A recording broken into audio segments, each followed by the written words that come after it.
Assalamualaikum warahmatullahi wabarakatuh. Alhamdulillah bisa bertemu lagi di PowerPoint selanjutnya. Yang akan kita bahas adalah ruang lingkup Islam dan ilmu pengetahuan. Ya, kita cepat saja. Ilmu pengetahuan adalah salah satu aspek penting dalam kehidupan manusia. Ilmu pengetahuan yang diajarkan dalam kehidupan diharapkan dapat membantu manusia dalam menjalankan segala aktivitas dan perannya, seperti halnya fungsi agama dalam kehidupan manusia. Meskipun demikian, selayaknya ilmu pengetahuan tidak terlepas dari ajaran agama dan dipisahkan dari ilmu agama itu sendiri. Islam adalah agama yang menjunjung tinggi ilmu pengetahuan dan begitu juga ilmu pengetahuan memiliki interaksi dengan agama. Kemajuan zaman, teknologi, dan arus informasi seakan memperlebar jarak antara ilmu pengetahuan dan agama. Ilmu pengetahuan dalam Islam adalah agama yang menghargai dan meninggikan derajat orang yang berilmu. Di dalam Islam sendiri terkandung ilmu pengetahuan yang tidak terbatas dan terpisah-pisah seperti halnya masyarakat barat yang membagi dan memisahkan ilmu menjadi beberapa cabang. Ilmu pengetahuan dalam Islam tersusun dalam kesatuan dan bahkan dalam Al-Quran sendiri terkandung ilmu pengetahuan di dalamnya.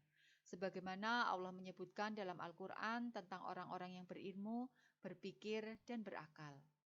Silahkan bisa dibaca di surat An-Nahl ayat 12 dan surat Ar-Ra'd ayat 4. Ya, artinya silahkan dibaca sendiri. Ya, oke. Kemudian pengertian ilmu pengetahuan itu apa? Kata ilmu berasal dari kata bahasa Arab yaitu ilm, yang berarti pengetahuan dan kemudian arti tersebut berkembang menjadi ilmu pengetahuan. Ilm sendiri, bahasa Arab, diserap ke dalam bahasa Indonesia menjadi kata ilmu. Dalam sudut pandang Islam, ilmu sendiri diartikan sebagai pengetahuan yang diperoleh berdasarkan ijtihad atau hasil pemikiran mendalam para ulama dan ilmuwan muslim yang didasarkan pada Al-Quran dan hadis. Al-Quran dan hadis adalah pedoman hidup manusia dan di dalamnya terdapat ilmu pengetahuan yang universal. Allah bahkan menurunkan ayat pertama yang berbunyi Iqra, bacalah.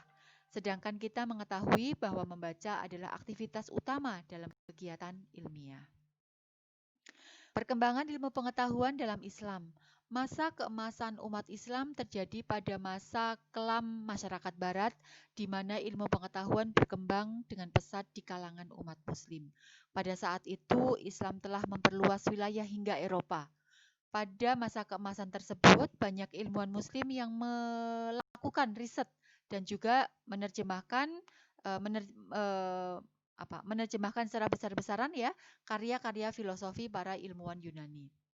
Periode Islam klasik tahun 650 sampai 1250 Masehi dipengaruhi oleh pandangan tentang tingginya kedudukan akal seperti yang terdapat dalam Al-Quran dan hadis. Kemudian pandangan ini ternyata sejalan dengan filsafat sains bangsa Yunani kuno. Ada beberapa ilmuwan Islam yang sudah ada sejak zaman dahulu dan termasyhur, dan bahkan karya-karyanya itu masih dipakai di beberapa aktivitas atau di beberapa ilmu pengetahuan yang sekarang. Misalnya Ibnu Sina. Ibnu Sina kan kita kenal sebagai ahli kedokteran. Kemudian Al-Khwarizmi itu sebenarnya sebagai ahli aljabar dan juga beberapa ilmuwan-ilmuwan yang lainnya ya. Masya Allah, luar biasa. Nah, pengaruh ilmu pengetahuan Islam atas wilayah Eropa sudah berlangsung sejak abad ke-12 Masehi dan menimbulkan gerakan kebangkitan atau masa Renaissance. Masyarakat barat mulai mengadopsi ilmu yang telah dikembangkan ilmu pada masa itu, dan meskipun akhirnya Islam mulai terusir dari daratan Eropa, yaitu dimulai dari Andalusia atau Spanyol. Ya, sangat menyedihkan sebetulnya ya. Oke, begitu mungkin untuk yang ruang lingkup Islam dan ilmu pengetahuan. Pertemuan pertama masih tidak begitu banyak yang akan dibahas, hanya saya memberikan gambaran umum atau ruang lingkup ya, bahwa mungkin bisa kita lihat, kita bisa cermati bahwa di dalam Islam adalah agama yang sangat menjunjung tinggi ilmu pengetahuan, sebagaimana ilmu pengetahuan juga sebetulnya memiliki interaksi dengan agama. Nanti kita bisa bacakan atau kita bisa lihat ya, banyak ayat-ayat di dalam Al-Quran itu yang di dalamnya adalah membahas tentang betapa tingginya derajat orang-orang yang berilmu, orang-orang yang berakal.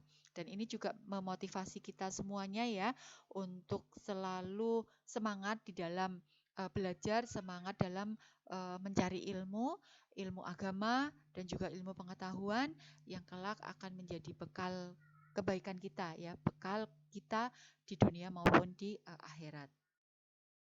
Ya, itu barangkali yang bisa saya sampaikan untuk pertemuan kali ini, Mbak dan Mas semuanya. Mohon maaf. Minggu depan, insya Allah kita akan membahas materi-materi yang lainnya yang tadi sudah saya sampaikan di kontrak pembelajaran. Kemudian jangan lupa juga minggu depan kita nanti sebelum mulai download materi atau perkuliahan, kita akan mengawalinya dengan tilawah Al-Quran. Ya, oke. Demikian yang bisa saya sampaikan untuk kesempatan kali ini. Mohon maaf bila masih banyak kekurangannya. Assalamualaikum warahmatullahi wabarakatuh.